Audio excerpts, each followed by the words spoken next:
विवाह सबसे पहले किसके साथ हुआ? सती माता के साथ। प्रजापति दक्ष की कन्या सती। अब इनका दक्ष राजा और महादेव जी की ज्यादा बनती नहीं थी।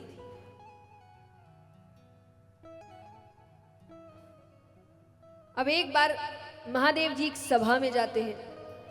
उस सभा में प्रजापति दक्ष का इंतजार हो रहा है।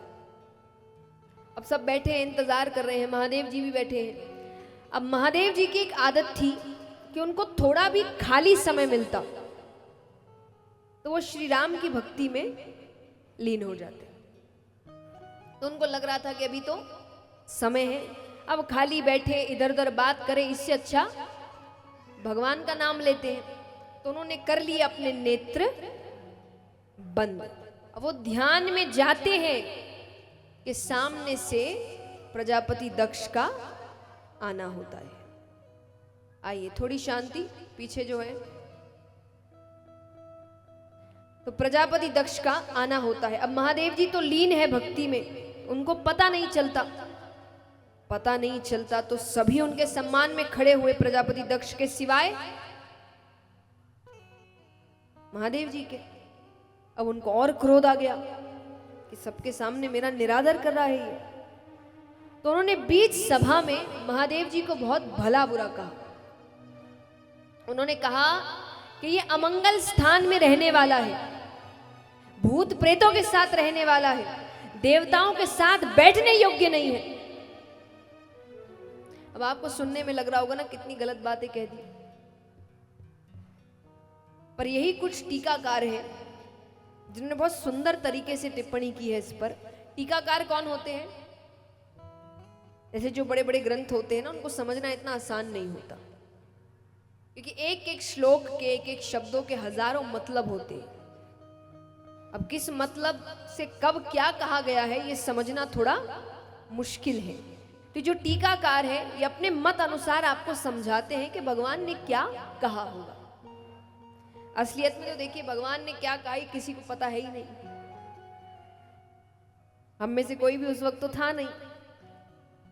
तो जैसे व्यक्ति अपने गुरु पर, अपने माता पिता पर विश्वास करता है, वैसे हम अपने ऋषियों पर, साधु संतों पर विश्वास करते हैं जिन्होंने इसकी टिप्पणी करी है, अपना मत देकर हमें समझाया है कि भगवान ने क्या कहा होगा। तो कुछ टीकाकार है जो इस प्रसंग पर बात करते हैं और कहते हैं कि आपको सुनने में लग सकता है कि गलत बात कही गई है, पर गलत बात नहीं कही गई है। क्यों? क्योंकि जो गुणी व्यक्ति होते हैं उनकी निंदा में ही उनकी स्तुति छुपी होती है। तो ये बाहर से निंदा लग रही है, पर अगर कोई ठीक से समझे तो ये उनकी स्तुति है। कैसे? अब कहा अमंगल स्थान में रहने वाला। अमंगल स्थान मतलब हाँ, शमशान घाट। महादेव जी के अधिकतर मंदिरों के पास शमशान घाट होता है। तो वो कहे कि अमंगल, अब कोई ये बताए ये स्थान अमंगल कैसे है? जीवन का सबसे बड़ा सच ही वहां समझ आता है।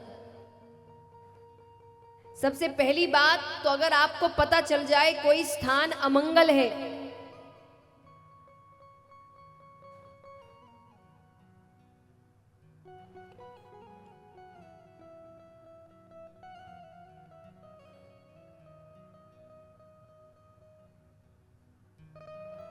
आइए सामने से आना जाना थोड़ा बंद कर दे आप।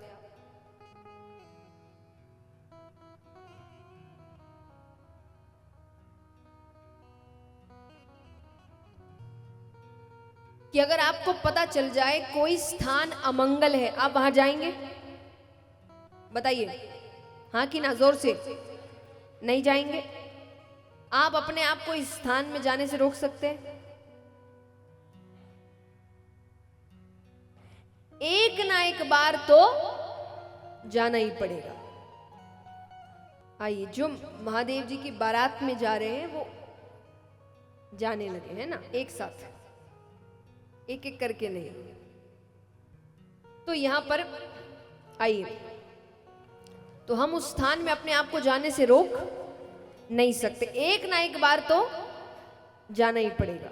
और जो यहाँ कई पुरुष इत्यादि होंगे जो किसी ना किसी कार्य के लिए, किसी और व्यक्ति के लिए वहाँ काम से गए होंगे, तो जो गए होंगे उनको पता होगा कि जितनी देर वहाँ खड़े रहते हैं ना, संसार का सच समझ आ जाता है